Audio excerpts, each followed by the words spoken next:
Okay, just a word before we begin, just to sort of let you know how things are going to go tonight. I'm going to give a few words of welcome, and then Dr. Dana Mount will provide an introduction and background to Dr. Clarke's work. And then George will have a talk for you on whatever subjects he feels like speaking about tonight. We are live streaming. I'll just let everyone know that. So there will be a question period at the end where you can ask questions. We have a wireless mic available, so Chris will give you that mic. Just raise your hand if you want to ask a question, and Chris will get you that so that our live stream viewers are able to clearly hear you. We will be recording as well, and you can watch it back on YouTube. So we'll want to make sure everyone has a clear, distinct sound to their question. And after Dr. Clarke's presentation, he will be available to purchase some of his well-known works and inscribe them for you, I'm sure. Great. Okay, are we ready to go, Chris? Wonderful. So, good evening, everyone. Dr. Clarke, Dr. Mount, Ms. Chantel Reed-Nemener, Ms. Lillian Marsman from the Office of African Nova Scotian Affairs, and all honored guests. My name is Sean Bethke, and I am the Dean of the Library and Multicultural Learning here at Cape Breton University Library. I'd like to welcome you all on behalf of Cape Breton University.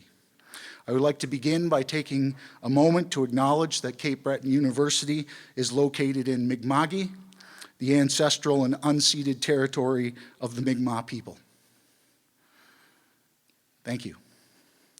CBU Library is proud and privileged to host Dr. George Elliott Clarke, Canada's Parliamentary Poet Laureate and a native son of Nova Scotia. Dr. Clarke is here today to both celebrate African Heritage Month and to speak some much-needed truth. We have been dealing a lot lately with what has been called alternative facts and the politics of hatred. And as Dr. Clarke might say, and I quote, "I know that this traitor language can turn one truth into another, or even against itself, yet it is all we have." George is here today to speak truth to power, to assault and stimulate our minds and our senses with the power of his words and intellect. I will close with a poem we all know at least the first lines of. We are the music makers, and we are the dreamers of dreams. The rest of it goes, wandering by lone sea breakers and sitting by desolate streams, world losers and world forsakers, on whom the pale moon gleams. Yet we are the movers and the shakers of the world forever, it seems. I am proud to welcome one of the true movers and shakers here today, Dr. George Elliott Clarke. And now I introduce Dr. Dana Mount for opening remarks.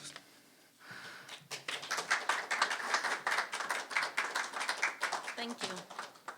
Just probably have to put this down a little for me. Okay. Thanks, everyone. 2 weeks ago, my brother-in-law forwarded me an article about the American election and how, given the, quote, outsized role of money, money, money in U.S. politics, the U.S. got the rightful billionaire for the job.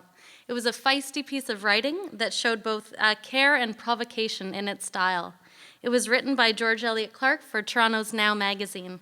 I wrote back, "George Elliott Clarke, there's someone I'd love to have a drink with." So imagine my delight when I was asked to introduce him today and reminded that he was coming to our very own university, so welcome. Dr. Clarke is a poet and a thinker. He's a sensitive agitator. And most importantly for our focus this February, he's patiently insistent and lyrically gifted when it comes to voicing Black histories. He's a seventh-generation African Nova Scotian who has documented his own family histories in works like George and Rue, and more recently in The Motorcyclist, which is available today. More than this glance towards his own personal genealogies, however, Clarke has made an enormous contribution to asserting the place of Canada in the Black Atlantic. For example, in Whyla Falls, which was the first book of Dr. Clarke's that I was introduced to, it made a big splash when it won the Governor General's Award for Poetry. It's centered on the Africadian communities in Nova Scotia. In other works such as Canticles, however, he moves more fluidly across histories, archetypes, myths, and icons near and far. His work touches something larger. As he writes, fate is all your fault. The earth cracks open, crumples kings, cripples castles.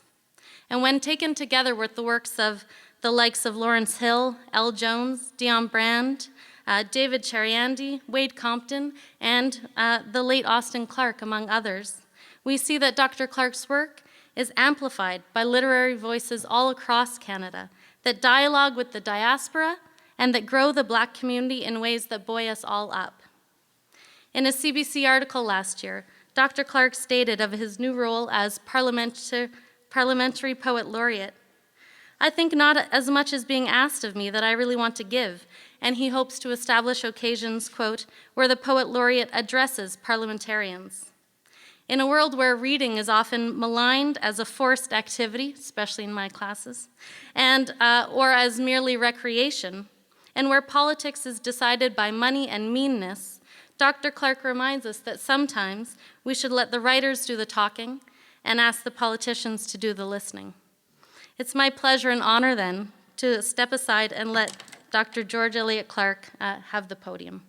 Thank you.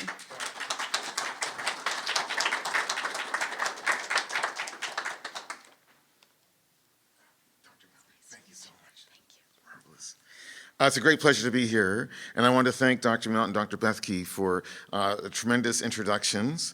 I know I am very interested in speaking truth to power. I like to try and do so, and I hope that today will in fact be an occasion where I may get to do so, but probably more in response to your questions than in terms of my own writing, although maybe not. Maybe I shouldn't say that so quickly. Maybe there are some pieces that might be described as speaking truth to power in certain ways.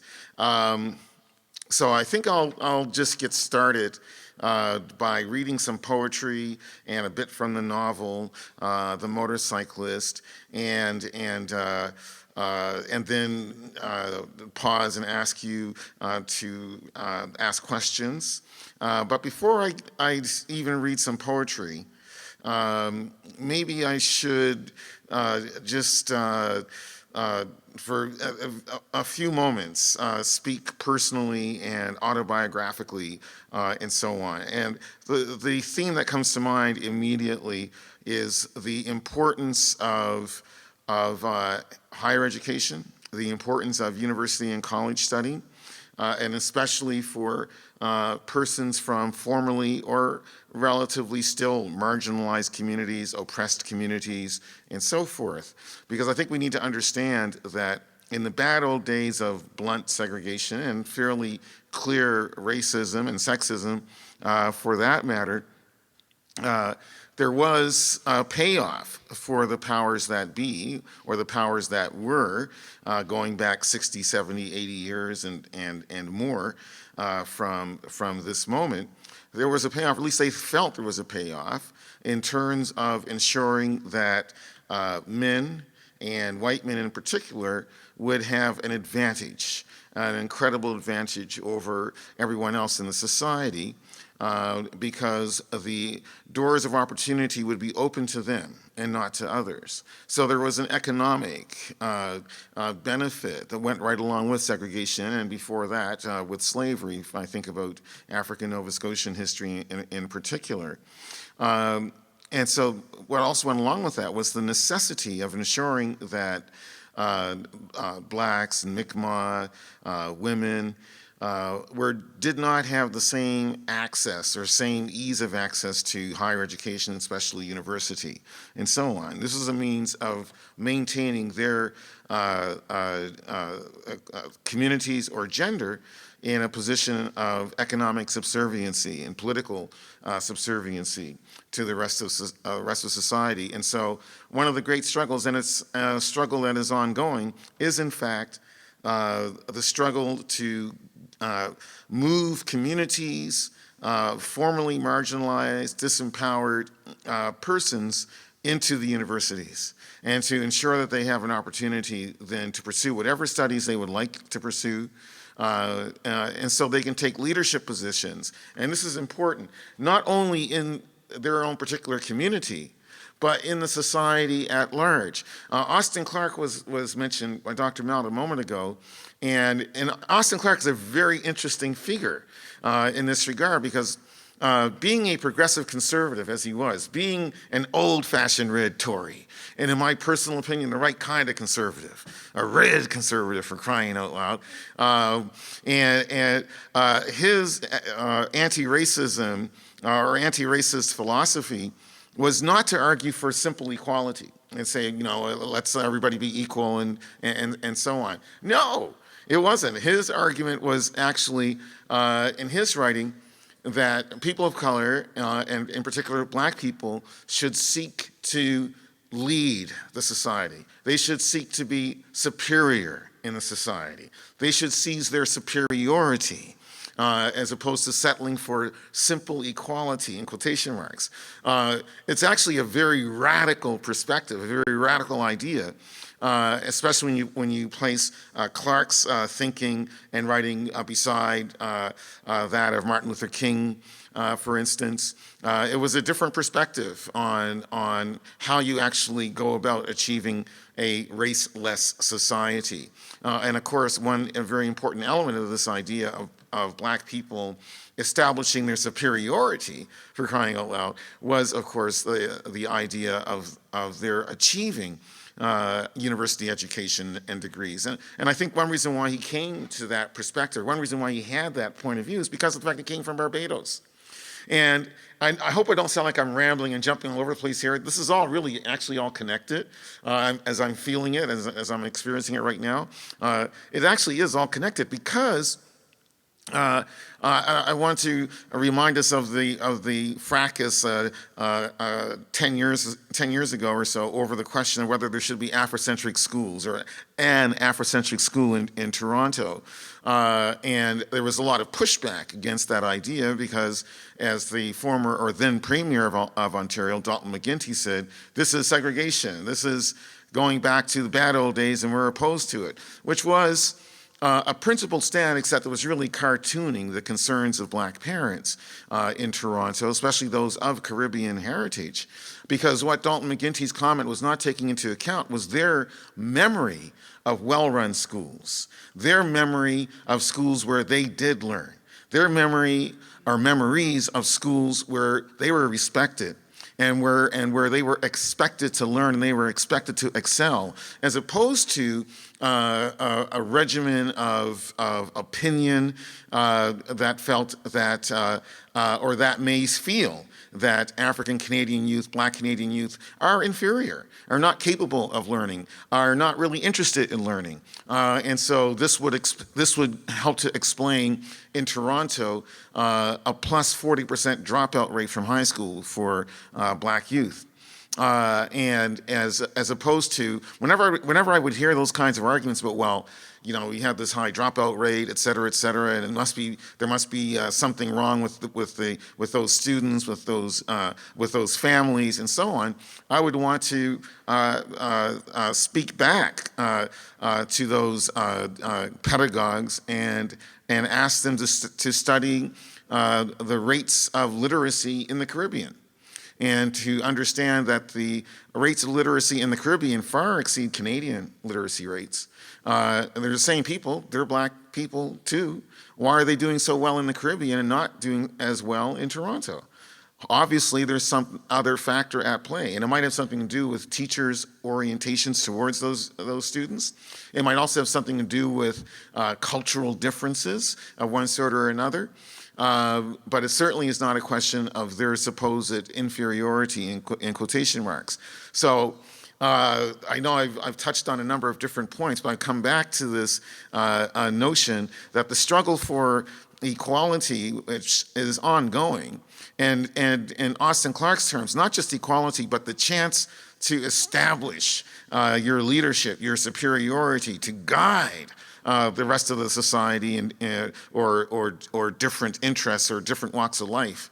Because of your talent, because of your ability, that struggle is still before us. And until that struggle is won, there will continue to be a great deal of stress and a great deal of implicit, subtle segregation, and especially in economic terms.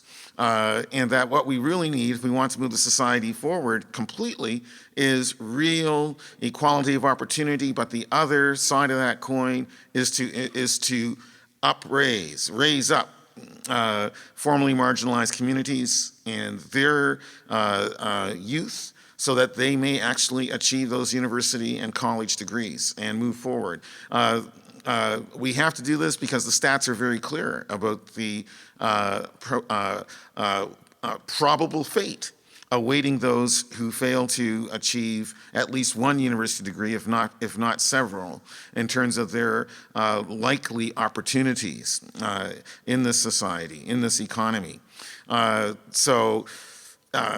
Coming back to myself, my own personal story about this, I have to say I was one of those youth, and I was 18 in particular, where I wasn't sure I wanted to go to university. This is 1978. I really wasn't clear about that at all, for a lot of reasons. The first one being economic.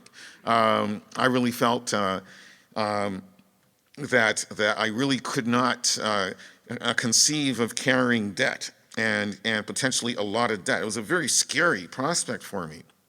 And so for that reason alone, I was very hesitant about going on or even thinking about going on to university, even though I'd won a $300 social studies scholarship from Queen Elizabeth High School in Halifax.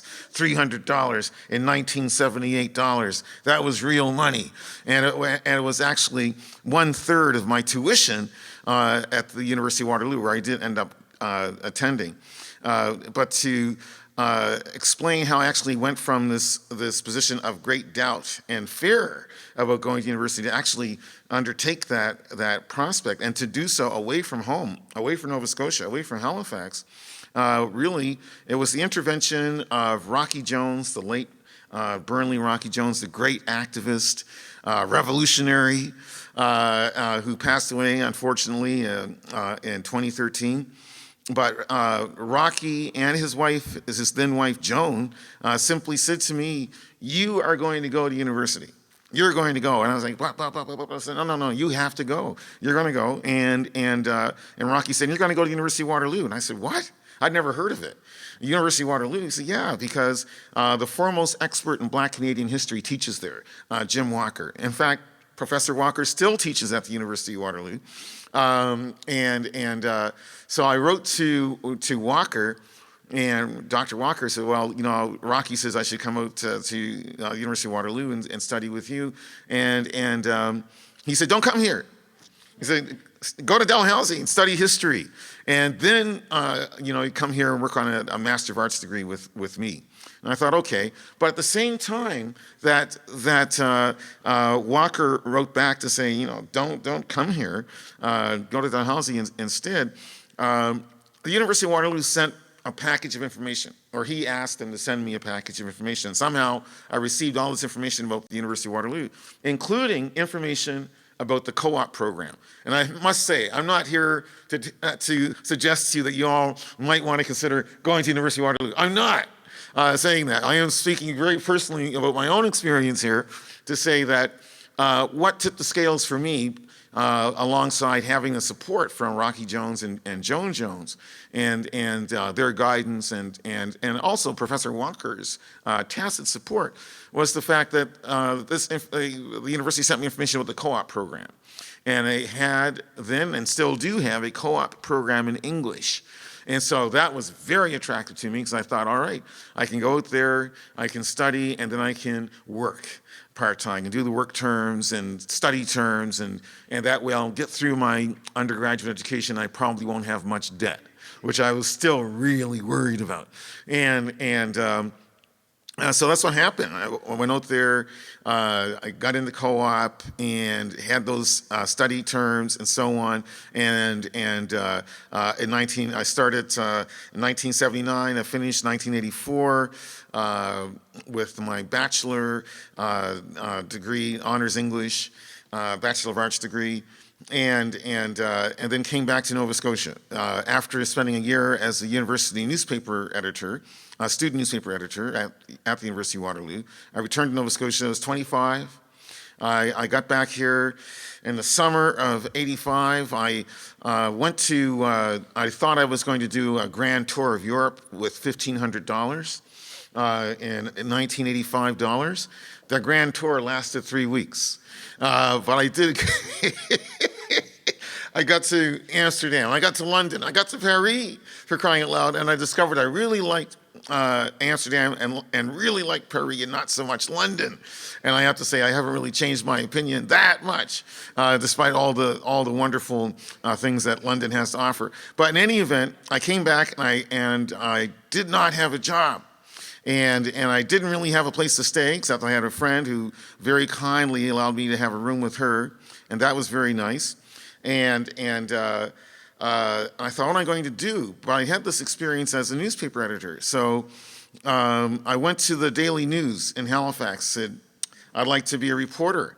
They said, great, but you have to have a car. I said, oh, darn, I didn't have a car, so that was a problem. They said, we'll give you a week to find a car, and then you can come to work for us as a reporter.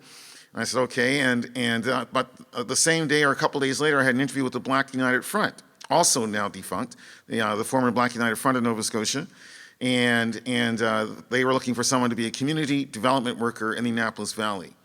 And same thing, I went to the interview, I did well, I was offered the job, and they said, you have to have a car.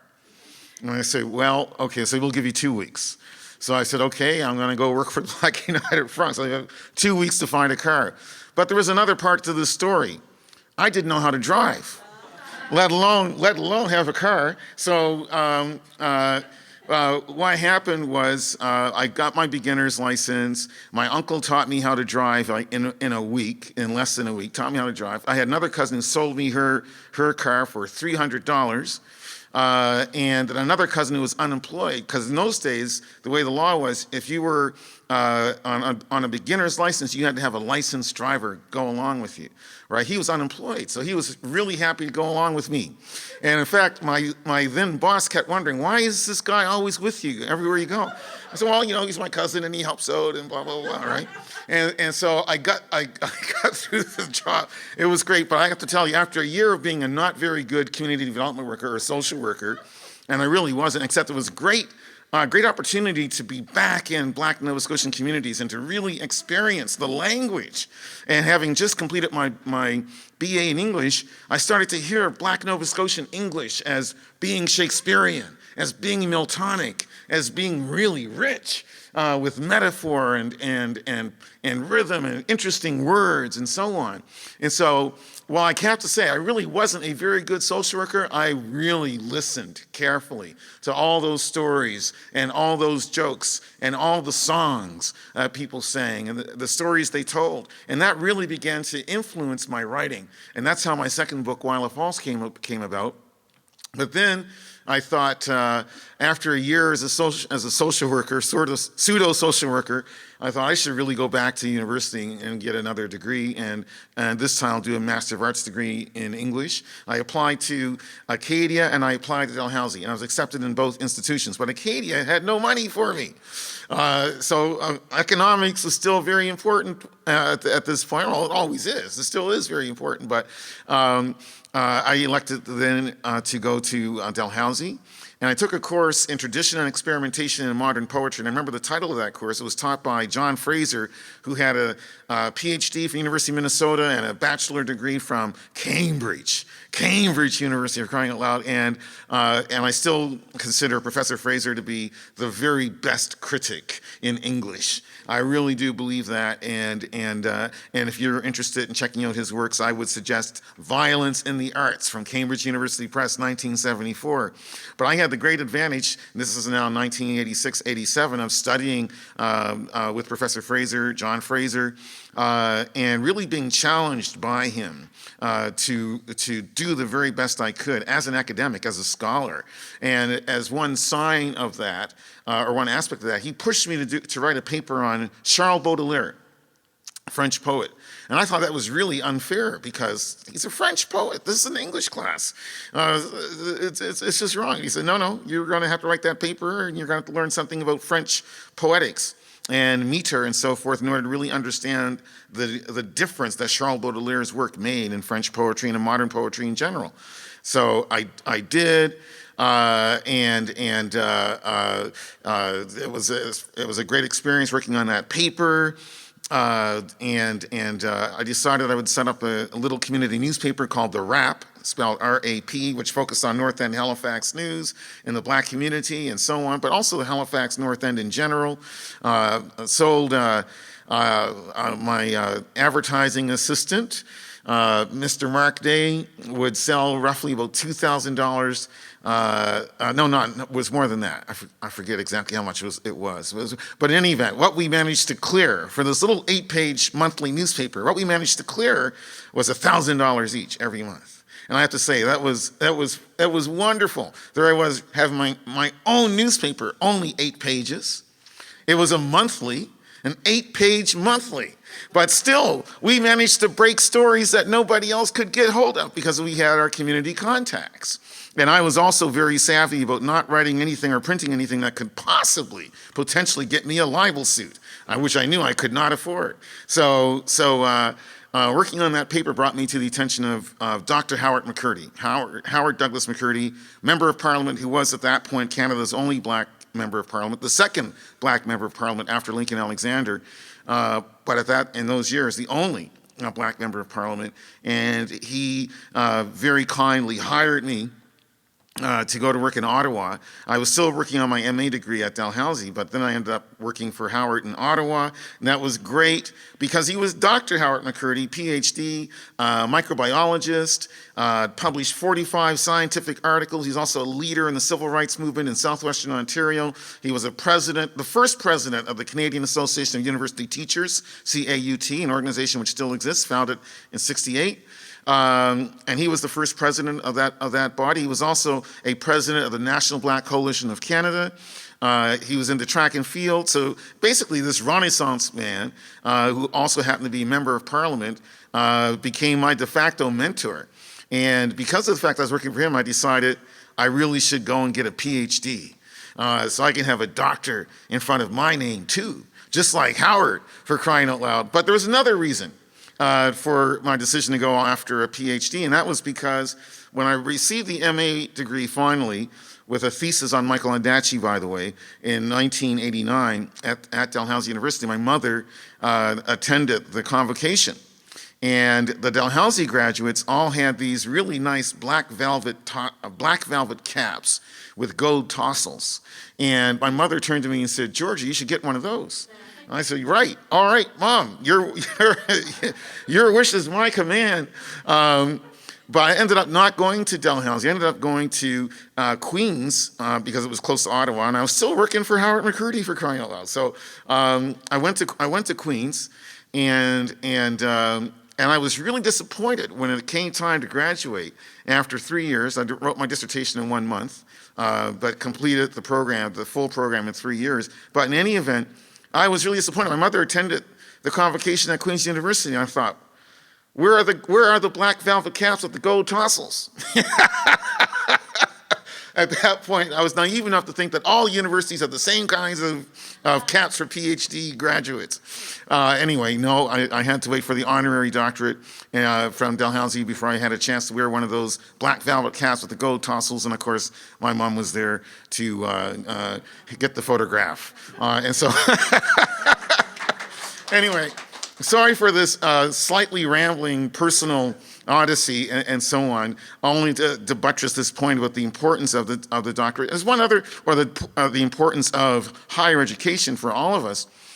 Two other anecdotes I'll share with you very quickly about this pursuit of higher education for myself and the impact it can have or may have and so on and so forth. Two quick anecdotes. When I completed my doctorate in the summer of 1993, I will not hesitate to say my phone did not ring. I was working on what I think my own department thought of as being a very unusual idea for a dissertation, which was to compare white English Canadian poetry and Black American poetry, which is what my dissertation was about, which is what I did. And my dissertation was compare both communities and the poetry coming out of these communities over 200 years. And I like to joke, I had a lot of practice defending my dissertation because nobody thought it was possible to really compare white Canadians and Black Americans. How can you do that? But as usual in all these things, it actually was very, very simple. Both white Canadians, English or French, but English was what I was working with, so, and Black Americans are minorities. White English Canadians are a minority in North America compared to white Americans, and have defined themselves in that way, and culturally as well. And so that's what I was exploring in my dissertation. Anyway, make a long story short, there weren't a whole lot of folks interested in that kind of work here in Canada. But strangely enough, weirdly enough, and happily enough, and fortunately enough for me, the #1 English department in North America at the time, Duke University, was very interested. So they hired me immediately out of my after I finished the doctorate, I was hired practically immediately. I ended up going down to Durham, North Carolina, and teaching there, much to the shock and astonishment and surprise of my peers at Queen's and the department at Queen's as well. They were very surprised at this turn of events. But in any event, I did have the opportunity to go there and teach, and then begin to develop the field of African Canadian literature, which is what I did in my years at at Duke, because I discovered when I got down there, if I'm going to be an African Americanist, I'm going to be one African Americanist amongst thousands. So I made the happy decision to focus on African Canadian literature, where I would be the only African Canadianist. Job security, ladies and gentlemen, job security. So I published, I think, like a dozen essays in 4 years in the field, and really thinking about it and so on. And they eventually, that got me invitation to teach at McGill as a visiting professor, and then to go to University of Toronto, and then to teach at Harvard, 2013, 2014, all in this field that I accidentally ended up helping to develop. But the other anecdote to share about all this is that a few years ago, roughly 10 years ago, a gentleman came to my office at the University of Toronto and said, all your study and all your research and publications don't mean anything. They don't mean anything. They don't mean anything for young Black men in Nova Scotia or on Gottingen Street in Halifax looking for a job. How does your intellectual work or your scholarship help those young men who are struggling to make their way and find economic opportunity for themselves in this society? And as these questions are being put to me, or these statements are being put to me, I sat back in my chair and I laughed. A big, big Nova Scotian belly laugh. And I said to this gentleman, you're in my office at the University of Toronto. I'm from North End, Halifax. I'm from Geary Street. I'm from Kennard. I'm from Grickla. I'm from Gottingen. I was one of those young men walking down the street, not sure what I was going to do with myself or how I was going to make a living, et cetera, et cetera. And I said, but I wanted to concede your point. You're absolutely right. The papers I publish, the research I do probably doesn't help anybody find a job. But what it does do is intervene in those discourses that are set up to disparage and alienate and marginalize those young men and our community. That's the importance of my work, is that it allows for an intervention from at least myself into some of these discourses that historically have been used to marginalize entire communities. Basically, to teach people they deserve to be an underclass. They deserve to be second-class citizens because they're not capable of thinking. They're not capable of writing. They're not capable of imagining other futures, other possibilities for themselves, all of which, of course, is a big lie. And it occurs to me that in every single case of any community that is persecuted, the same lies keep being told. They're lazy. They can't handle academics. They can't do schoolwork. The intellectual work is too difficult for them. They're prone to criminality. They're inferior. It's their genes sometimes it's their blue genes are at fault as opposed to their biological genes, their DNA, and so forth. And these lies get told all the time about every single group that finds itself disparaged or in a menial position economically in the society, or simply as an underclass. These lies keep being told. And I think it's important for scholars, all scholars, but particularly scholars from these communities, to speak back. And you have to speak back by using the very same tools of the oppressor to overturn those doctrines, those oppressive doctrines, and to speak back and to eviscerate them as much as possible, and so on, and to encourage others as well to be an example and encourage others to come along and do the very same thing. So it is important to have a cadre of intellectuals. It's important to have a cadre of black intellectuals, of public intellectuals, of women intellectuals, of Mi'kmaq intellectuals. I think it's the most important element of the community is to have an army of intellectuals doing intellectual combat with everybody who wants to try to be oppressive towards the people, your community, etc. You have to be able to answer back and triumph in that arena. So to come back to the gentleman who was letting me know that my work was so unimportant and unnecessary and so on, I had to share with him this anecdote, and then I'll read some poetry and then ask you for your questions. And I'm sorry if my talk has been a little too personal and not focused enough, perhaps. But thank you for your encouragement. But the anecdote I shared with him is that after I completed my doctorate, and I was one of the very first African Nova Scotians to achieve a doctorate, as opposed to, and this is not to disparage honorary doctorates. I have 8. I'll take a couple more, no problem. I like them all, and it's all very, very good. And I certainly admire those who have achieved honorary doctorates. So at the same time, that's true. And I look back at the history of my community, I can see, okay, there were a couple of actually one university president who came out of Black Nova Scotia. He was president of a historically black college in the United States in the early 20th century. There was another black graduate of Acadia University who ended up, Edwin Howard Borden, his name comes back to me, thank you, great.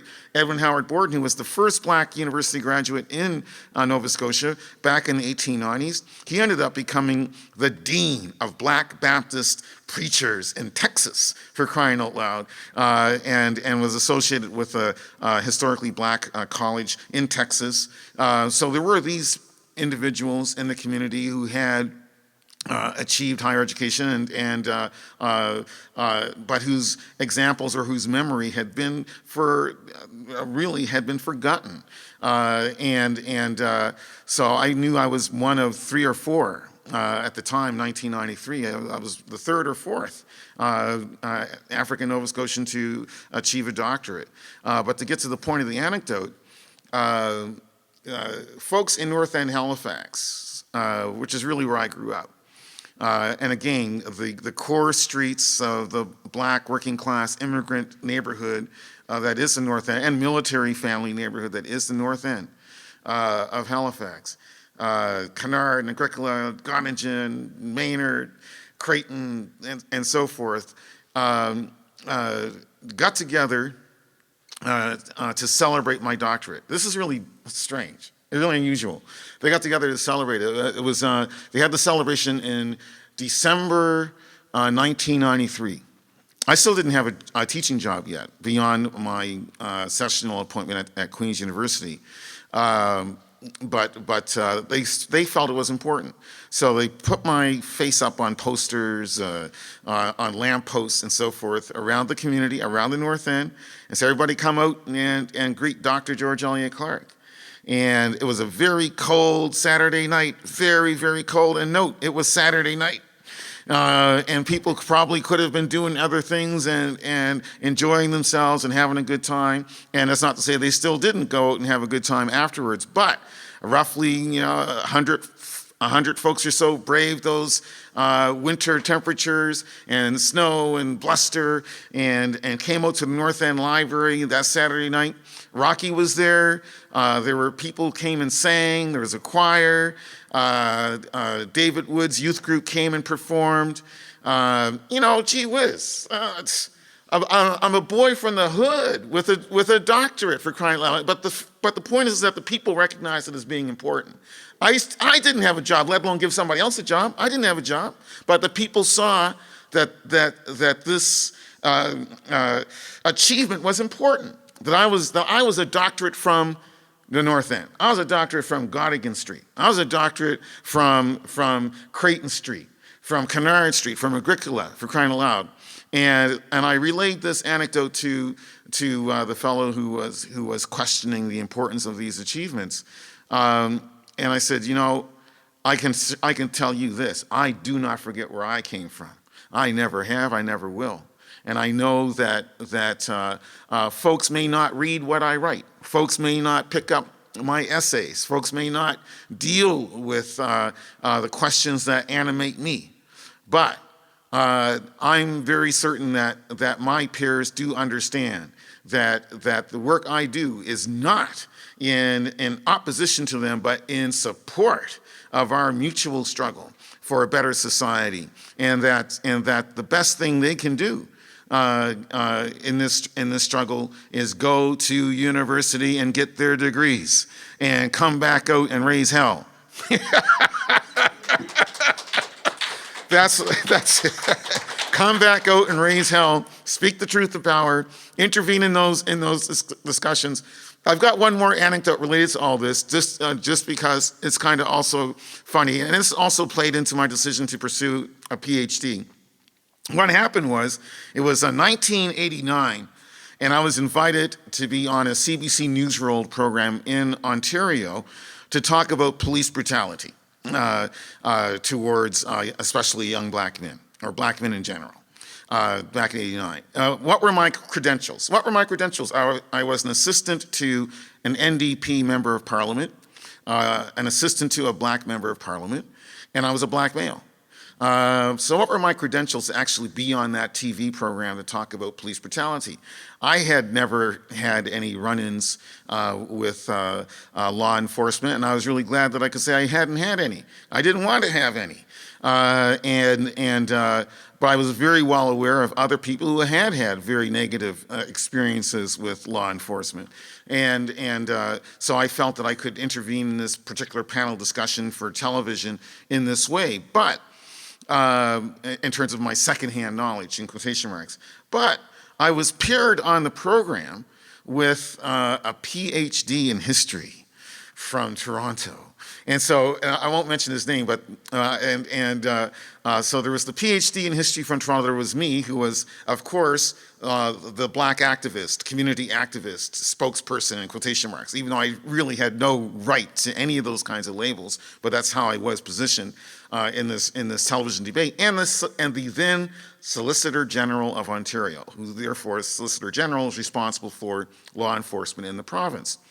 And so he, of course, put forward a viewpoint that, well, essentially, if anybody's having problems with law enforcement, it's basically because they're breaking the law. So, I don't really have much more to say about that, except I have faith in our fine police men and women in the community. And there was me sputtering and spluttering away about, well, this happened and that happened, and so-and-so said this and that happened, so-and-so. And he just was smiling away. He's like, well, I understand that you may have some personal issues, but, the system is working very, very well here. Then the PhD in history came in and said, yes, but. And then gave a whole discourse and historical examples. And then the Solicitor General was sort of like, yes, right, but, right. And then he had to back right up, right? And I was sort of like saying, You know, the next time I find myself in one of these programs, engaging in one of these debates, I better have a DR in front of my name and a PhD after. So I've got some credentials to be there discoursing or arguing or debating with folks like the Solicitor General or others and so on. So that was another maybe vain or silly reason for wanting to pursue a doctorate, just so I could have those credentials. But they are important. And it doesn't mean that you don't end up perhaps saying something completely irrational or silly or stupid or just simply unsmart. At the same time, the achievement of those credentials says that you have given some thought to something, that you have studied something, you've written about something with a degree of depth and care, and that may give you the ability to ponder other subjects with just as much scrupulous attention to the details of the debate as whatever it was that you happened to study in graduate school. So again, I know I've gone on too long on personal things, and I should just launch into reading some poetry and then give you an opportunity to ask questions as well, and so on. So the first poem I want to read, I'm going to take us back to my visit to Amsterdam in 1985, when I was really shocked to see how fast $1,500 just blows up when you're sipping wine and visiting museums and just hanging out and so on. It was a great experience, though, I have to say. But in any event, I was sitting in a laundromat in Amsterdam, watching my clothes spin around in the dryer. And somehow that got me thinking about 3 Mile Plains here in Nova Scotia, Hants County, Annapolis Valley, or entranceway to the Annapolis Valley, where my mother's family is from. And this poem started to come to me. And I'll also mention that this poem is written in blank verse. It's in my book, Wildlife Falls. It's written in blank verse because I had become a great fanatic around John Milton. I loved Paradise Lost. I was reading it all the time, and I was trying to write blank verse because I loved the musicality of it. But in this poem, what I started to do was to blend blank verse with black content, black registers, black Nova Scotian registers, and so on, which is really what is going on in Wildlife Falls. And this became one of the first poems in Wildlife Falls. And in fact, it is the very first poem. If you open up the book, you'll see, Look Homeward, Exile. And this is the very first poem in the book. But it came from that moment of watching the clothes spin around. It's sort of like looking in the romper room. Remember the romper room mirror and the swirls? And the teacher was saying, I see George, and I see Mary. And every now and then she would say, George, yeah, here I am. Right? So that was kind of fun. But anyway, so here's the poem, Look Homeward, Exile. And of course, you know that phrase is indebted to John Milton because he has the phrase, Look Homeward, Angel, which of course is also the title of a great novel by Thomas Wolfe. But anyways, here's the poem finally. I can still see that soil crimsoned by butchered hog and imbrued with rye, lie, and homely spirituals everybody must know. Still dream of folks who broke a crack like shale. Pushkin twisted his hands in boxing. Morocco ran girls like dogs and got stabbed. Lavinia, her teeth decayed to black stumps, her lovemaking still in demand, spitting black phlegm. Her pension after 20 towns. And Toof suckled on anger that no Baptist church could contain and let wrinkled Ely seed her moist womb when she was just 13. And the tyrant sun that reared from barbed wire spewed flame that charred the idiot crops to depression and hurt my granddaddy to bottle after bottle of sweet death, his dreams beaten to one tremendous pulp. Until his heart seized, choked, his love gave out. But beauty survived, secreted in freight trains snorting in their pins, and babes whose faces were cold black mirrors, and strange strummers who stroked Unaean banjos and hummed blind blues, precise, ornate, rich needlepoint. And in my love's dark orient skin that smelt like orange peels and tasted like rum, good God. I remember my Creator in the old ways. I sit in taverns and stare at my fists. I knead earth into bread, spell water into wine, still nothing warms my wintry exile. Neither prayers nor fine love, neither votes nor hard drink, for nothing heals those saints felled in green beds by love or pain. A screw jammed in thick, straining wood. So that, thank you. I'm going to do a couple more pieces from Willa Falls, just because I have them memorized, and I think that each of these pieces says a little bit more maybe, or fleshes out the educational odyssey that I was sketching for you a moment ago. So that poem really, brings me into John Fraser's classroom, and where I really begin to deal with modernist principles of writing poetry and so on. But at the same time that I'm in John Fraser's classroom, I've just spent a year as a social worker in Black Nova Scotia, in rural Black Nova Scotia. So at the same time I'm learning about Mallarmé, Baudelaire, really studying them. I knew about these poets before, but now I'm studying them in grad school. It's a little bit different. But at the same time that I'm studying them in grad school, I've got those community voices in my head, those community stories in my head, and I begin to blend the modernist poetry that I liked, Pound and Elliott to a certain extent, but to mesh it with Wallace Stevens, or bring in Wallace Stevens in a poem, and along with all the African American poets I had read and was reading very closely. Not to mention Garcia Lorca, because his gypsy ballads were very close to the things I wanted to try and do in terms of thinking about rural Black experience in Nova Scotia. There's not a whole lot of experiential difference between the Spanish gypsies that Garcia Lorca was exploring, and for me, Africadian root community, home community. There wasn't a whole. For me, reading Garcia Lorca, I could be reading about 3 Mile Plains. I could be reading about 5 Mile Plains. I could be reading about Weymouth Falls, North Preston, East Preston, Cherrybrook. I could be reading about the Whitney Pier, for crying out loud. I didn't see any huge difference in these experiences, so that poem was one of those early attempts to meld the world of Black Nova Scotian experience that I knew, and with the principles of contemporary or modernist poetry, and so on. So the next poem also moves in that direction, and it's titled The River Pilgrim, a Letter. And it's based on my great love for Ezra Pound's translation of the poem by Li Po, Chinese poet, Tang Dynasty Chinese poet, classic poet, and his poem, Song of Chang Can, which is from 800, 900 AD, somewhere in there. But Pound retitled that poem, which is a song. It rhymes in the original Chinese. But Pound retitles that poem The River Merchant's Wife, a Letter, and publishes it in Cathay in 1915.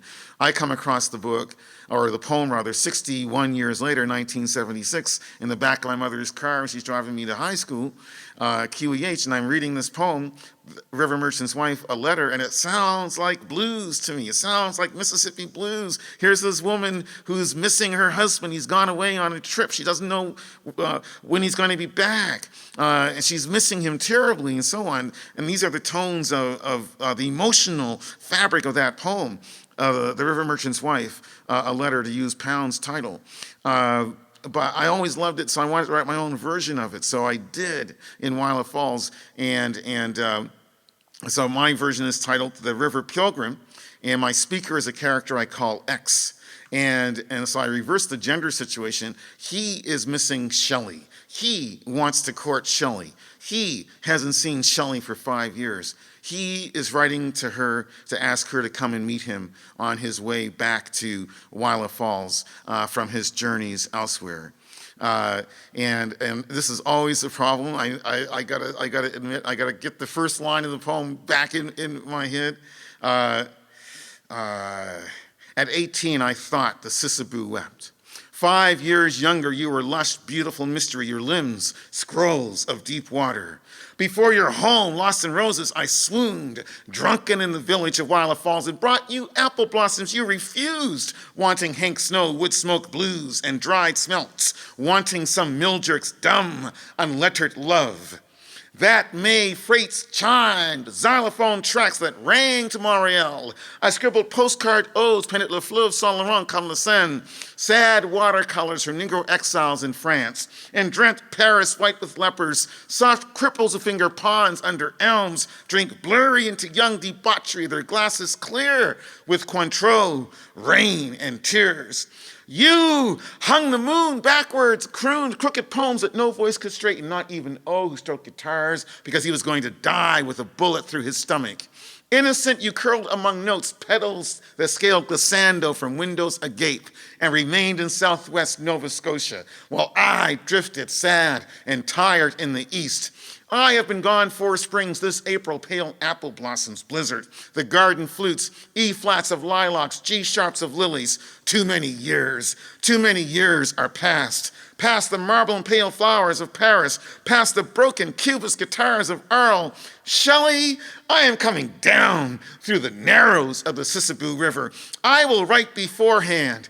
Please, please, please come out to meet me as far as Gilbert's Cove. Thank you. And I just got to mention that Pound's translation ends, please come to meet me as far as Chofu Sa, but I made it please, please, please because of James Brown. Just to bring in some Brown. One more piece from Wildlife Falls to recite, and this is it's a novel written as poetry, basically. So, and it deals with love and death. So this is part of one of the love stories. My character X, being unsuccessful in his courtship of Shelley, begins to court her sister, Selah. And it's the 1930s, and it's the era of the blues.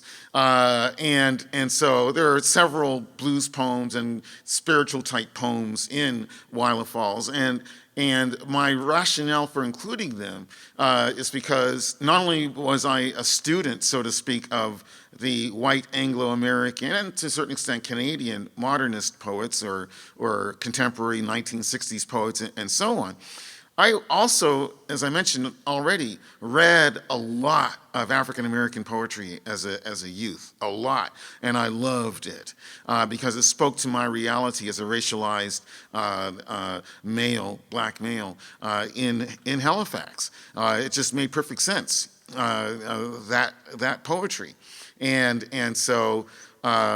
Langston Hughes is very important in this regard because he really believed in the musical, jazz, folk, blues aspects of African American culture and the importance of incorporating those elements in his poetry.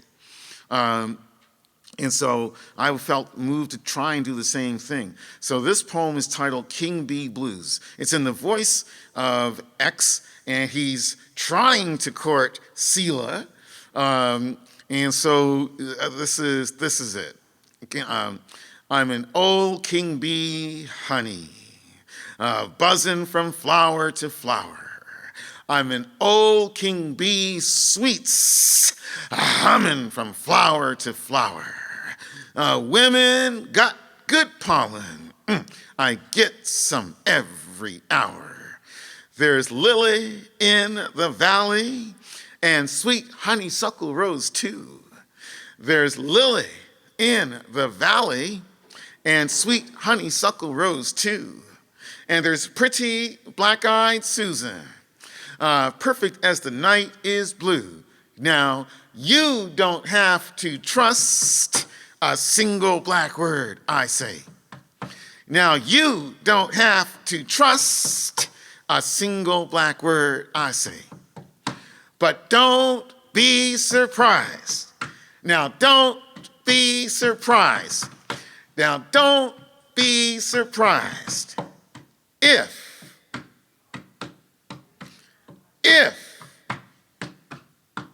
now don't be surprised if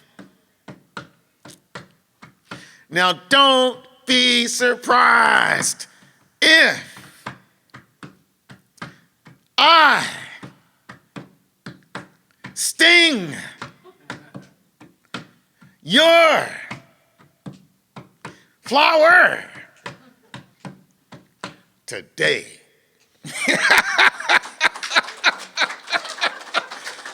Oh my God! I was just I mean, the other thing about of course poetry is it's not just all about the study and references and allusions, but fun. Fun with the rhythm and rhyme and so on. And I still speak very much in favor of rhyme and meter.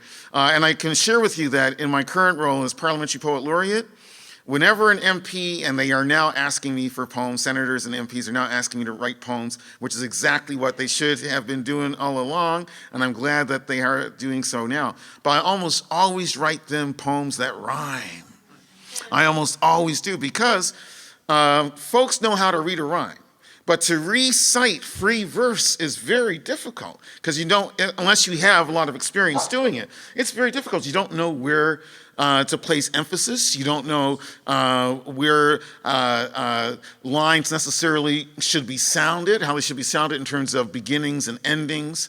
And rhyme takes away a lot of that uncertainty about how to voice the poem. So for them, yeah. So, and it's also been kind of fun because Senator Peter Harder asked me to write a poem on Senate reform.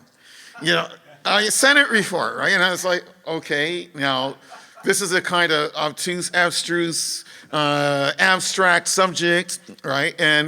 But I managed to do it, and I rhymed it. I had to rhyme it, and I'm sorry I can't recite it from memory.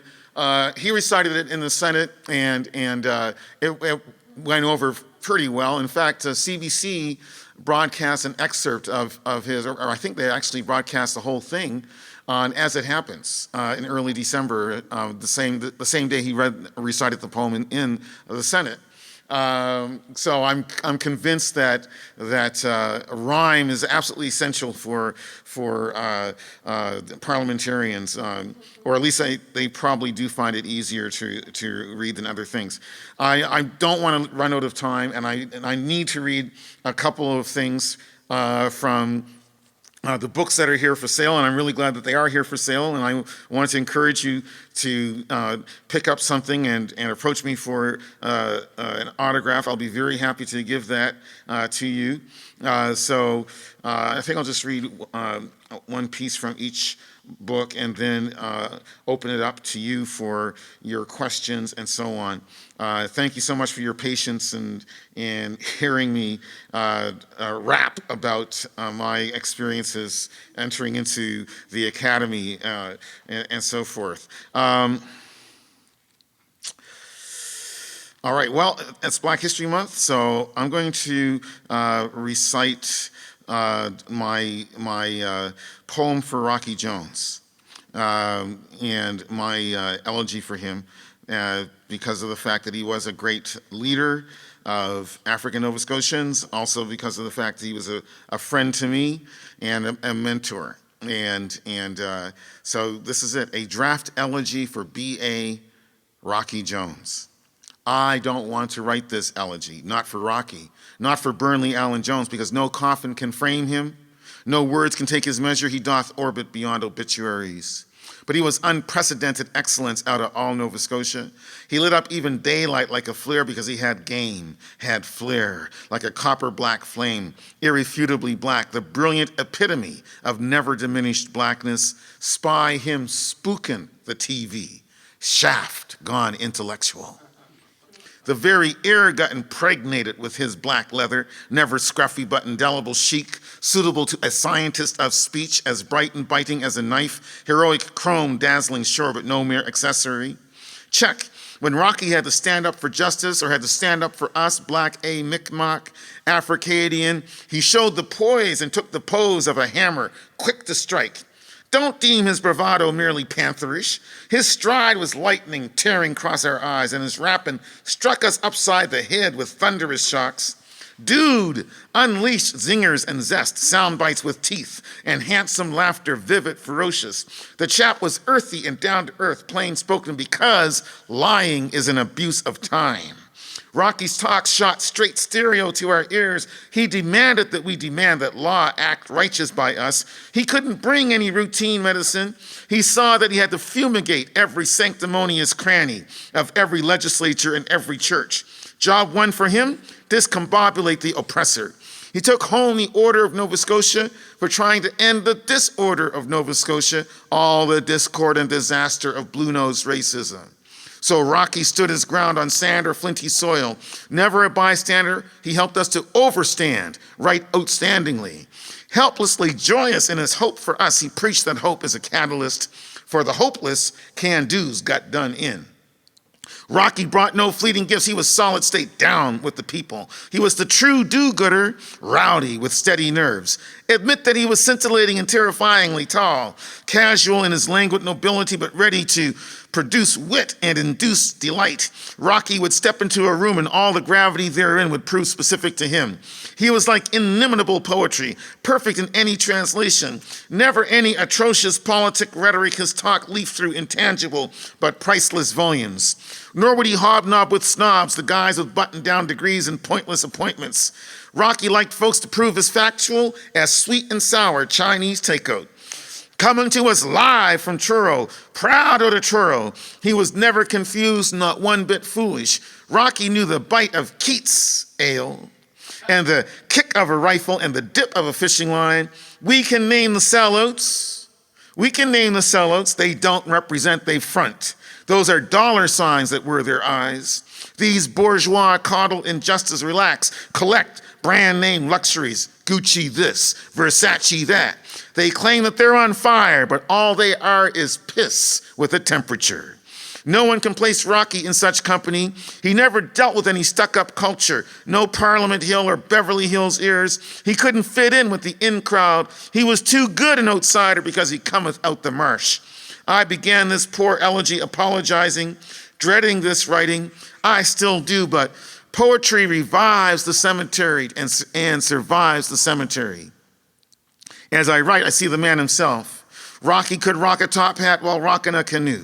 I spied the subversive out there angling a line and hook through a river's dangerous chuckles. Later, he drowns a cold beer in his belly, then fires up a trout, enjoying ale and fish in the intrepid cold of dusk, a fitting finish to a day of thought and talk and laughter, the dividing line of his face.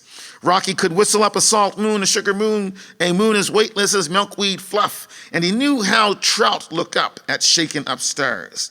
He heard nature as spiritual because to listen, one must be silent. Misfortune's metals are tears. Our eyes have minted them and must mint them still. But Rocky would have us spend our silver tears and diamond sweat in the struggle to make money worthless compared with breath. Thank you. I talked too much and didn't read enough from these books, but I am going to read a very short section of the Motorcyclist, and I'll tell you a little bit about the genesis of this book. It is based on my late father's 1959 diary. When he passed away in 2005, it's the only thing that he willed to me. It was his diary, which was interesting and important because that's the year I was conceived. So he wanted me to understand him and what he was like a little bit better by letting me read about his loves and his adventures at the ages of 23, 24, 1959 Halifax. He was a motorcyclist. He owned a purple BMW. He called it Elizabeth II.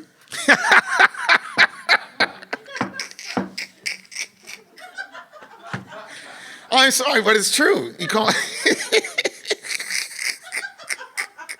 Nova Scotian humor. That's what I'm going to put it down to that. It's just Nova Scotian humor. Good old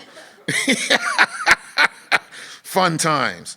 Anyway, Yeah, and he was really serious about that because, and there's a scene in the novel based on, well, lots of scenes in the novel are based on scenes in the diary that I fleshed out a bit. But it's true that when the Queen came to visit Nova Scotia in 1959, it was a royal visit. She and Prince Philip. My father actually straddling his bike, his BMW, he straddled it, walked it up to the garrison grounds in Halifax where the royal couple were, along with tens of thousands of other folks. But he was really hoping that she would see him on his motorcycle with these thousands and thousands of people around. He was really keen on it. It's like, I'm the man. I got the right machine right here. Anyway, so this is a scene, and I admit this is slightly elaborated upon from the novel. Or rather from the diary, and I don't, well, I'll just say it. Look, on this particular occasion, my character, I call him Carl, has the opportunity, he believes, to have a very fine evening with two women. And it doesn't quite work out that way. But anyway, here it is. Carl had no date for the Queen Elizabeth High School Symphony Swing, but chose to go anyway. Yep, might as well. Come 7 p.m., hell or high water, then Carl joined 200 plus souls crowding the bleachers in the steamy gymnasium. Situated in the north end, the orchestra left lots of southern space for swingers to jump and jitterbug. The musicians tuned up, then gyred into gear. One guy hammered drums, others fingered horns or plucked strings. A Royal Canuck Navy pianist tried his hand at Ellington, but it was as if he were wearing handcuffs. Still, music swooped and looped. Carl ogled les danseuses. Was happy to spy Lola Brown and Muriel Dixon, both dateless, both looking superb. Made him forget the railway all the way. True, Lola holds a diploma in all branches of beauty culture, including hair design. She's chunky, funky, and spunky. Her red dress twirled and swirled. Carl glimpsed two smooth, yes, stout legs, but Muriel was a one-woman debutante ball in V-neck white dress and red pumps. Limber steps loosened all, so good spirits prevailed as of 8 p.m.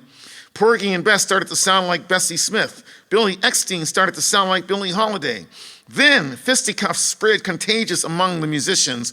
The trombonist brained a violinist with his slide, and the pianist kicked the drummer in the crotch, and the latter stabbed the conductor with his sticks. Memorable mayhem. The swing concert degenerated into wildly swinging fists. A trumpet swallowed a drumstick. The pianist got pied in the face with a cymbal. The second fiddle had a clarinet chip a front tooth. Another violinist gave the trombonist a black eye. The ruckus made for raucous, discordant sounds, as if the musicians were just beginning to play instead of ending up bruised and battered, and their instruments splintered and bashed or dented and smashed. Carl invited Lola and Muriel to vamoose from the chaos and grab some real spirits, not the bubbly emptiness of soda pop. Agreeably, he escorted the young ladies back to 1.5 Bel Air Terrace, where snacks and honest-to-God booze awaited. 6 feet tramped past 6-foot-high snowdrifts. Their black comic laughter stamped the air. Their white breaths swamped the stars. By 9:30 p.m., the women's feet, lithe, plump, slipped easily out of boots. Coats hung up, the gals ensconced on his couch. Carl incarnated goodness gracious. He brought the fireplace to roaring, warming life. He lit candles to bless the room with light as soft as heat. He set out red wine for sipping. Lola said, "I still feel a bit cold. Warm us up, Carl." Muriel chimed in, "I like dark rum." She stretched out, leaning herself against Lola. Carl broke the ice by breaking open ice cubes in a bottle of Mount Gay Barbadian rum. He fixed up solid drinks so dark they were black. Carl set Johnny Mathis's Warm to work on the hi-fi. Percy Faith's strings quivered, kissing. 3 mouths sucked dark rum. The drinks equaled aphrodisiacs. Rum tasted kinky after the red wine. Both gals joked, teased. Time for 3 to waltz. They do. Cuddled up on the sofa, 2 houris, black-eyed nymphs looked 2 candies. Carl sat near them in his big-ass Mal-style armchair. Buttery candlelight suited this troika, waxing and buffing copper, iron, and golden skin. Carl just observed, noting it would be awfully equitable to kiss 2 moist mouths, feel 4 dark fudge sweet arms, 2 cigarettes fired smoke incandescently. Carl's talk was jokes, gossip, movies, LPs, everything easy and mellow. Then Lola said, "I dare you to kiss Muriel, Carl." Titters, giggles. Both looked damn delectable. Carl rose and kissed Muriel. Lola laughed softly, not nervously. "Don't you both look sweet? Oh, look at Muriel blush. Kiss her again, Carl, and me too." Lips smack 3 faces, 6 lips, a sextet, if ever there was. Carl relished each lavish labial. Lola, the bigger gal, granted largesse. Carl took it. Well-matched mouths met everywhere. Raw heat wafted musk. Various mountings and configurations seemed nigh. You could count on him. A folie à deux, a ménage à trois, a 69, etc. The new math minus nothing, or the French Nouvelle Vague translated into Bossa Nova. Lola and Muriel were kissing and fondling each other, no scruples or qualms or inhibitions, tongues gobbled sloppily. Rum was gulped down. 6 hands undid belts, buttons, snaps, zippers. Belts slithered and clasps jangled. Buttons peeling from slits subtly squeaked. Snaps popped. Zippers zinged down. Zippers zinged down. This discordant music was an overture to no doubt harmony. Candlelight was yellow with fire, not caution. Soon, Lola's panties, once as wide as her hips but cut low, were off and snapped back, shrunk down to brand new size. In irresistible circumstance, Carl was all set to shut his eyes and pretend Lola was Marina. Before matters could escalate to low-down loving came several bitter, gloved thuds. Interfering, disturbing upon Carl's front door, clothes hastily reassembled as if for a full dress review, but Lola's panties ended up in her hat. Muriel's scarf became her panties. Carl's sweater clothed Lola. Her blouse ballooned over Muriel's chest. No time to coordinate the dressing. The trio had to mix and match as best the 3 disheveled could. Then Carl cracked his door to Muriel's paramour, Frederickson Dent, off the Sunflower, a boat from Bridgetown, Barbados, ferrying sugar to Nova Scotia and bearing gypsum back. Dent always looks like sugar frosted or sugar dusted chocolate cake. He be that sweet. His hands clenched at his sides were ready sledgehammers. The man was a smokestack, the sort of guy to tear off your testicles if you try to reason or tussle with that taut-muscled hominid. If you try to reason or tussle with that taut-muscled hominid, well, look out for your testicles. Muriel, Fred's voice hissed like a scythe. Carl said, "Take it easy, fella. Want a drink?" "I want Muriel." Behind Carl, Lola and Muriel hustled into their coats and boots. Above Fred's head, oily clouds scudded across the charcoal sky. 2 coal black eyes stared out from a smoky face. Again, Carl asked the smoldering man indoors. Fred retorted, "Ain't stepping in your stinking shit." He shouted, "Muriel, you Carlisle bitch, you fucking him?" Carl shushed the man sharply. "You want the cops here? Shut up." Muriel shied through the door. She switched by Carl and took Fred's gorilla-sized hand. "Thanks, Carl." As she and her fellow left, he threw Carl a look that was merely a substitute for a knife through his jugular. Gay frost cackled under 4 stepping feet. Now Lola murmured thanks as she went too. Her eyes were dark meteors. She pressed Carl's hand meaningfully as if she were reluctant to leave. Outside, the dark night flew up like a cape from the back of a black horse. Carl had turned back to his dark quarters to brood. He'd had 2 women prime for whatever he desired, one supine, one on all fours, but he'd let the sailor interrupt.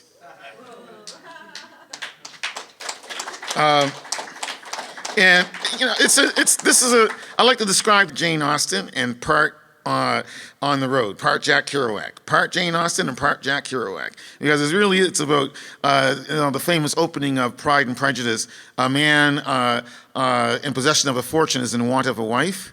Well, turn that around. In this case, Carl's in possession of a motorcycle, but is also in want of a wife, and is trying to think through all the various class and racial and, of course, gender issues of the day in terms of his dating. I just want to show you a photograph in the book that I found. I was really happy to find it, and it is an important moment in the text. You can't see it very well. You have to buy the book to see it real up close. But this is the USS Valley Forge aircraft carrier, and it actually did visit Halifax in the summer of 1959, July 1959. And what's interesting about this aircraft carrier is that it brought 4,000 guys to Halifax, and a lot of and as far as Carl is concerned, almost all of the Black American sailors are going over to Muriel's place, which he does not like for 1 second. And in fact, there's a joke here that I made up that as far as Carl is concerned, NATO simply means Negro Americans take over. And if you look at this photograph closely, you'll see that these 4,000 sailors spell out "Hello, Halifax" on the deck of the aircraft carrier, and they really meant it. In fact, they were so rambunctious that their shore leave was cut short, and they were hustled back aboard. It took a whole lot of Halifax police and military police and RCMP and assorted other police forces to round up these guys, get them all back on board. The USS Valley Forge. But Carl certainly does have a very difficult time once these guys show up. And there's a lot of politics and economics behind that, which I can explain. I'm going to end right now with one more poem from my children's book, which is entitled "Lasso the Wind," with illustrations by Susan Took, and she's a brilliant artist, and I think you'll see that for yourselves. But I'm going to read this poem, which is a poem about identity, and so here it is. It's today that I can see daisies play at being me. Beaming gold, they bend and sway, limber, bold, anarchic, gay, holding out their leaves like hands. They don't shout or make demands. They're quiet, quite, but not shy. Their riot is their beauty. If I seem a weed to some eyes, I dream, and flower I am. So I'll stop there. Thank you so much for your great patience with my rambling on. Questions?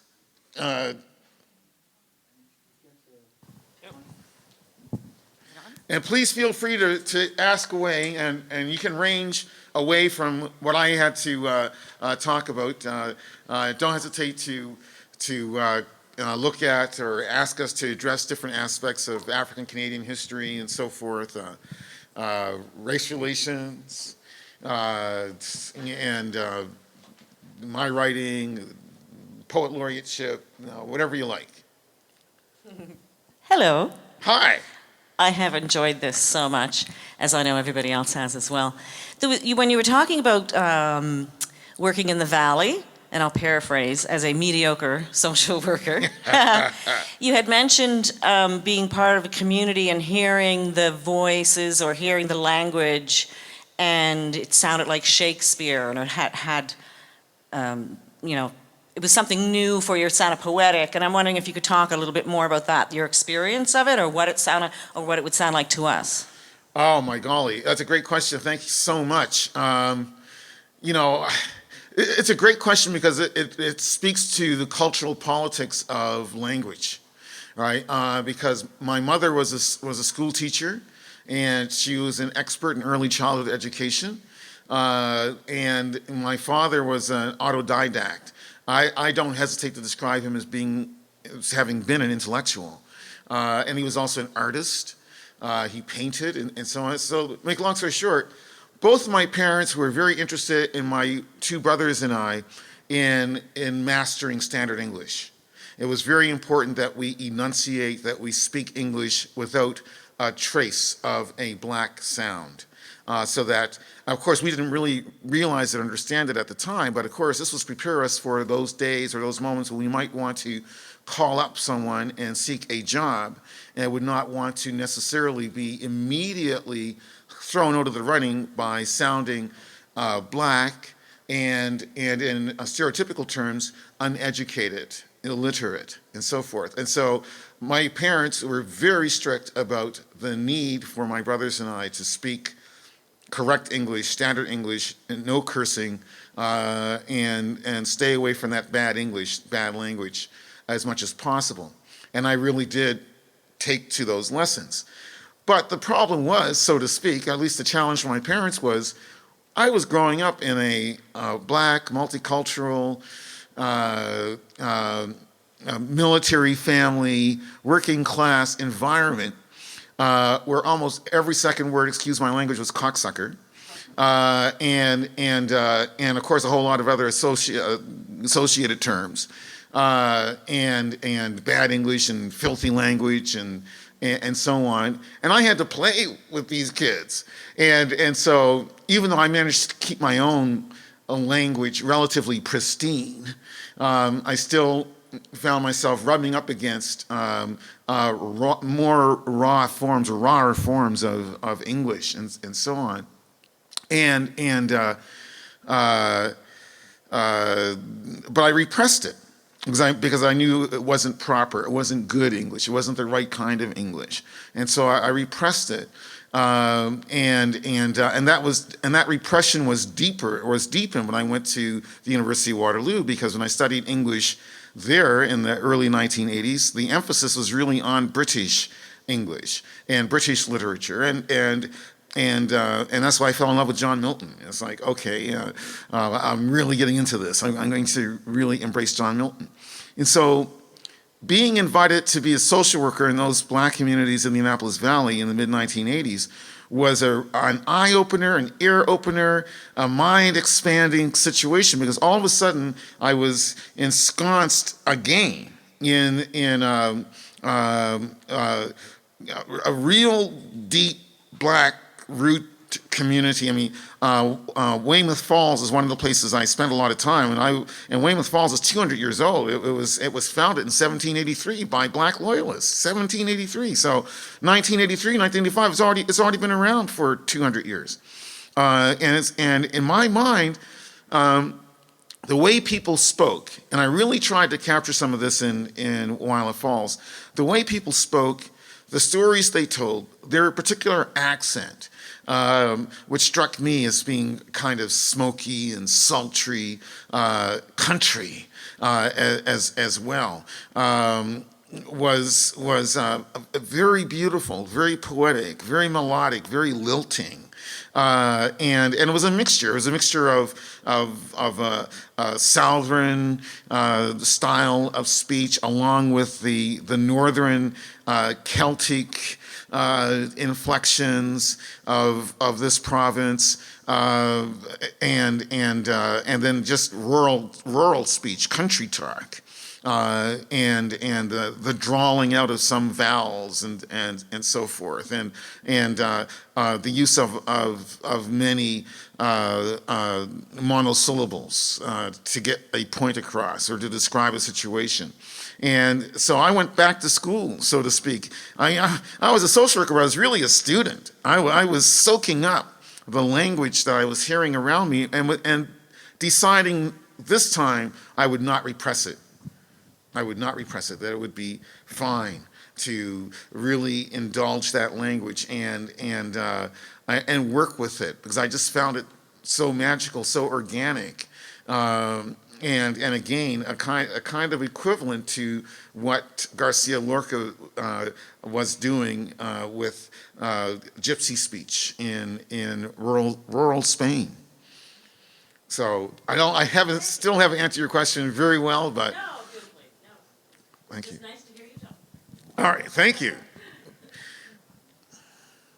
Hello. Hi. Hello, how you doing? So my name is Abdul, and I really like your poem.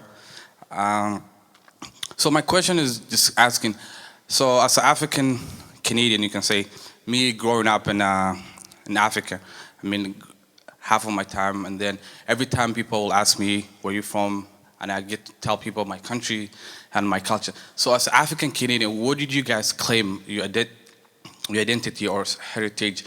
What type of culture did you guys grow up and looking up to?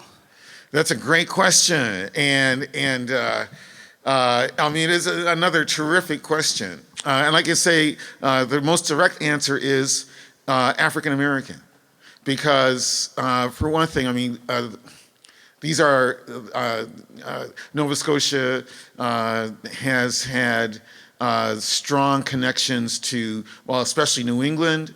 But to America, including the southern United States, for the 200 years or plus, 300 years really, plus 400 years really, plus of European settlement here.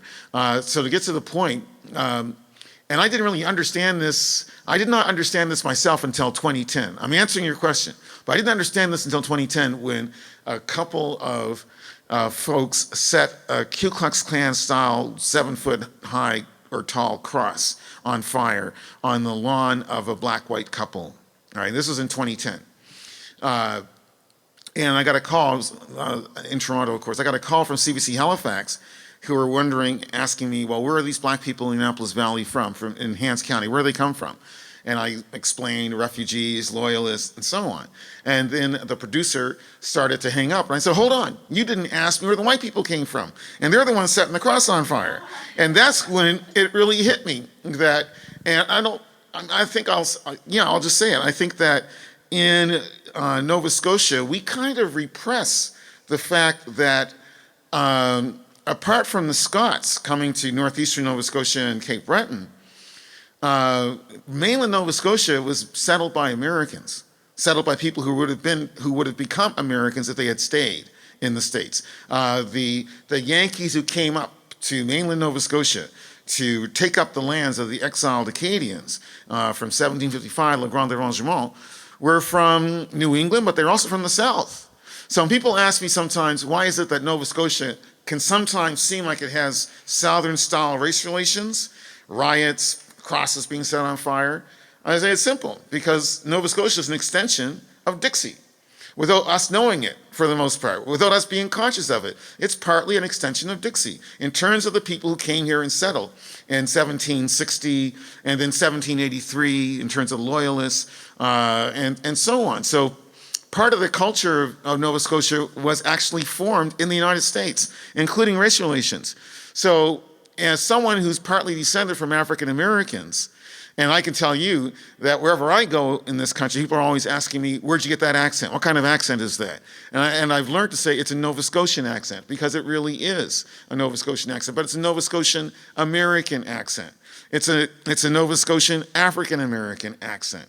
And the reason why it is because Nova Scotia was also partly settled by African Americans, brought here as slaves, or who came as free people, as black loyalists, or as black refugees from the War of 1812. So that's to say that the fundamental black culture in Nova Scotia, for the most part, outside of Cape Breton, because Cape Breton, you had West Indian immigration here for the most part at the turn of the last century, to work in the steel mills, coal mines, and so on. So the black population in industrial Cape Breton is very different from mainland Nova Scotia.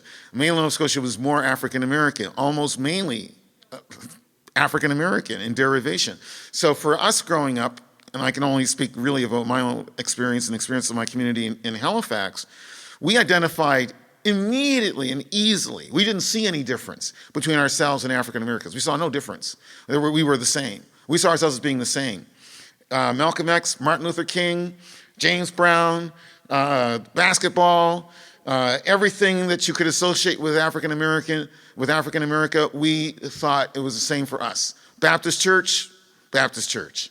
It was the same. We didn't see any difference. It was only only when I became older, and only when I went to live in the United States, that I began to see differences between African Nova Scotians, the historical African Nova Scotian community, and African Americans.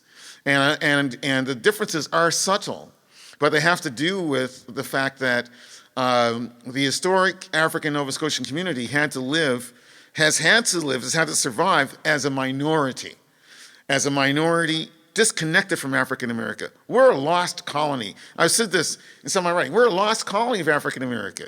We're Georgia, and we're South Carolina, and we're Virginia, somehow deposited in the North Atlantic. I mean, that's what we are. And so because of that, we feel that we can move easily with African Americans and understand them, and feel that their culture is partly ours, because historically that's where we come from for the most part in the mainland. Again, it was only later in my life as an intellectual and as an adult and someone who lived in the United States that I began to feel and to note the little differences between our communities. The first one probably being accent. And there I was in the Upper South in North Carolina, and I could not understand the African Americans sometimes who would be addressing me, and they couldn't understand me. And if they asked me, where's your accent from? And I would say, well, I'm from Nova Scotia. They had no clue where that was. No clue whatsoever. Right? But the biggest difference, to think about the differences, the biggest difference is that, and I was actually getting to this a moment ago, African Nova Scotians have, for the most part, been a disempowered minority here. African Americans have been, and in some ways might still be considered, a disempowered minority, but there's a huge difference. It's 35 million of them, 30,000 of us. They have a whole sub-civilization of their own religious institutions, their own institutions of higher education, their own media, newspapers, television, of course, music, the recording industry. Also, another major difference between ourselves and them, they have had a huge impact on the very structure of the state, the Constitution. The American Constitution is partly a reflection of the presence of African Americans in that society. It's a little bit harder for us, African Nova Scotians, to argue that we've had a profound impact on the Canadian state or even on the Nova Scotia state. Although we have, because of many of the institutions that have been set up to combat racism and discrimination in general were really pioneered and struggled for by African Nova Scotians. Right, partly because we realized that we would be amongst the major beneficiaries of these organizations, including the Human Rights Commission. Human Rights Commission in Nova Scotia came out of a struggle, essentially anti-racism struggle in Halifax in particular, but in Nova Scotia in general in the 1960s, 1970s. But still, when I look at African America, I see a sub-civilization of the United States. Not a subculture, a sub-civilization. When I look at African Nova Scotia, I see a very distinct group for the most part, of African American and then some West Indian descent as well, who struggle to survive as a minority, disconnected from masses of West Indians and masses of African Americans, and have done so, and have a very particular culture that is very welcoming, that is very homey. It's hard for me to define, but just a sense of feeling at home here and comfortable and helping each other get through difficulties and so on in ways that have not been as necessary in the United States because there's just simply more people, more money, more opportunity. You can have a black president in the United States. Can you have a black premier in Nova Scotia? That's a real question, whether that could be possible.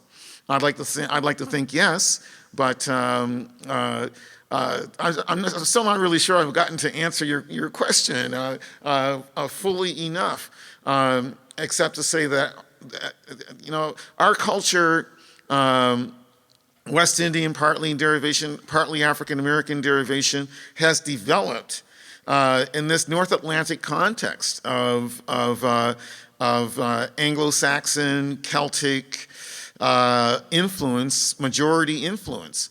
And so whatever African Nova Scotia is, it's an amalgamation of all these different influences, including the indigenous people, the Mi'kmaq, with whom many of us did intermarry 100 years ago, 150 years ago, 200 years ago. It's not widely recognized, but there are Afro-Métis, and we come from here. And we have the Mi'kmaq and other indigenous peoples as part of our heritages, as part of our bloodlines. So all of that helps make us a very distinctive and different group of people. And in fact, I think I will say, African Nova Scotians are the most successful exiled African Americans. And that's a dangerous thing to say. That's a dangerous thing to say because you can talk about the African Americans who went to Sierra Leone. You can talk about the African Americans who went to Liberia. Now, Liberia was essentially colonized by African Americans who were just as brutal in their despotic control of Liberia as white European colonists were in other parts of Africa. It's not widely talked about, especially not talked about very much amongst African Americans. But I do think that African American studies would benefit by looking at what kinds of communities exiled African Americans created. Because they did go to Sierra Leone. They went to Liberia where they formed the government and controlled the government right up until 1980. Until a bloody coup displaced them as the ethnic power in Liberia. And then you can also talk about those who went to Nicaragua as well. So these are the major African-American exile communities. Nova Scotia, is it the most successful African-American exilic community? I hate to move you along, Dr. Clarke, but I think we might have time for one more quick question, and then we're going to have to let our live stream technician go home to his young family. I All right, think. sorry. So, Yeah, thank you for the opportunity to listen to a laureate, poet laureate. Thank you. My question, and I've listened to you a few times before down Halifax, and my question really is, why do you offer and use and thereby acknowledge profane language? Because are you still fighting your parents, or do you think it's an essential part of black culture? And I'm surprised by that because I think I have come across and communicated with a wide range of members of the black community, and they don't speak. They reject profanity, really.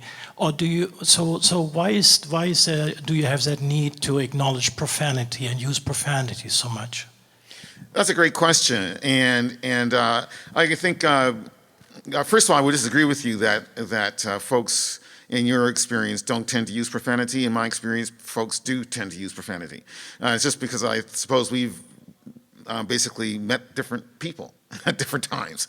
I personally don't tend to use a lot of profanity. In fact, I use in my own personal day-to-day interactions with everybody, I never use it.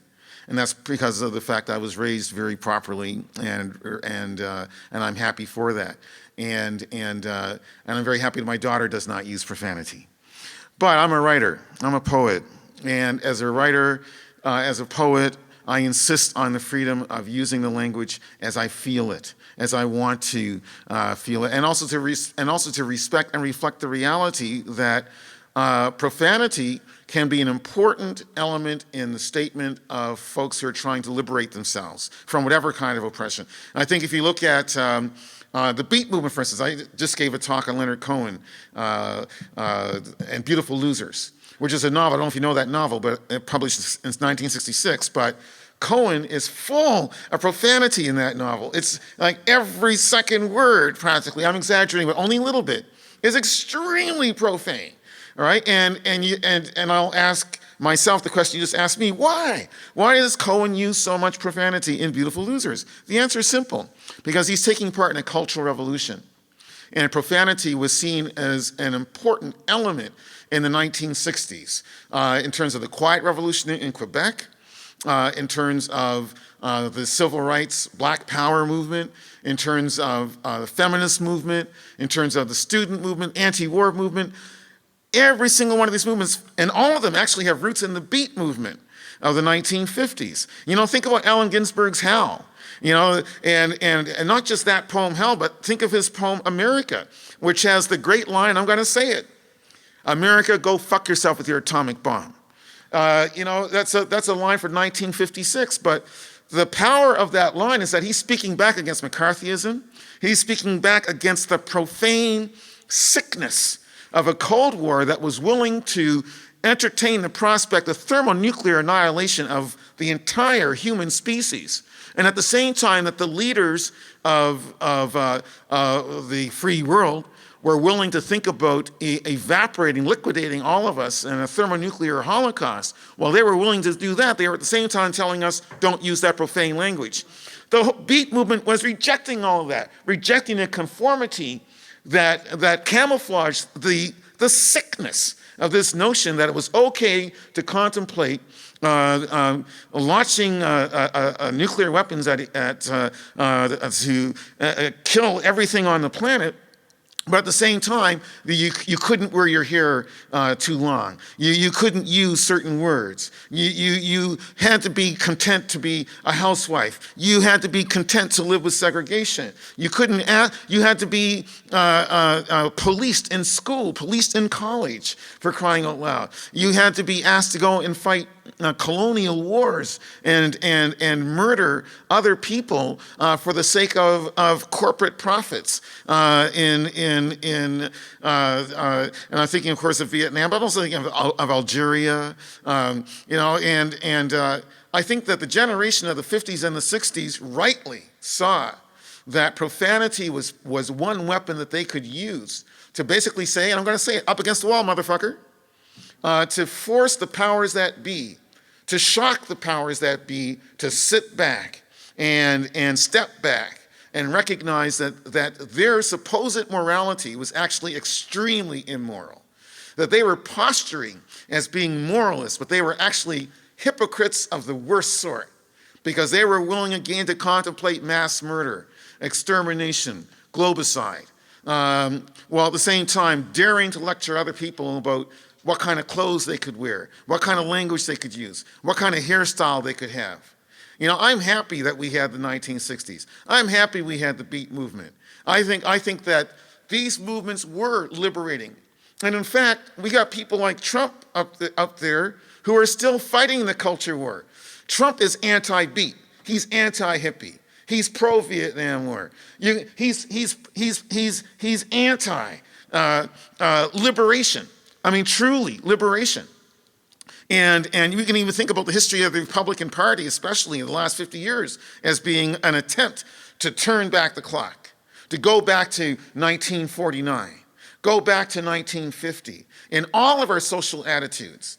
When we've seen in the last 60, 70 years the benefits of more liberation, more liberty. Right? And I'm going to say, as I start to wind down here, I'm going to say, look it. I'm not saying that people have to be profane. I'm not saying that profanity is the way to go. I personally don't like it. I personally don't use it. I don't like hearing it around me, for crying out loud. But as a writer, I am very interested in acknowledging and recognizing that I have a right that was fought for by the beats and by the beat poets, by the revolutionary poets of the 1960s. And I don't want to give up that right. In fact, I got to close with this anecdote. This is from last week with a discussion we had on ethics and Leonard Cohen last week at the University of Toronto. And one of my colleagues on the panel discussion, I got to speak first, and I read an extremely profanity-laced section of Beautiful Losers as I waded into this discussion of Leonard Cohen and ethics. And the second speaker, another professor, got up and said, I wasn't going to read those words, but because George just did, I'm going to read these words now. And then we had a discussion about why he felt that he shouldn't have read those words. Cohen wrote them. He wrote them for a purpose, as part of his pushing back, his own personal pushing back. In fact, if you look at the documentary that Donald Breton did on Leonard Cohen back in 1964, Cohen says in that documentary, there are no dirty words. And if we think about it, we got to think about the politics of what makes a dirty word a dirty word. Who decides that? How is that decided? And what are the cultural politics behind that? All right, so I choose to stand on the side of what I perceive as being vocabulary liberty, diction liberty, to go with whatever I feel is most appropriate for what it is I'm trying to describe or say. But if you look carefully at my work, you will see that there's actually very little profanity. Thank you all for your patience. Holy smokes! Thank you, Dr. Clarke. It was a wonderful event. On behalf of CBU, we want to present you this gift. Power to the people. Thank you. Wonderful. Thank you. Wow. Now we get to eat. Thank you. Oh, please don't forget, if you're interested in books, there are some books, and I'd be very happy to sign. Great. We will have a limited time to sign books. We need to get you to a restaurant to eat. It's been a long day traveling. Thank you. Thank you. Oh, I like that. I like that. All right. Thank you. Hi, how you doing? All right. How are you doing? Good. My name's Harris. I'm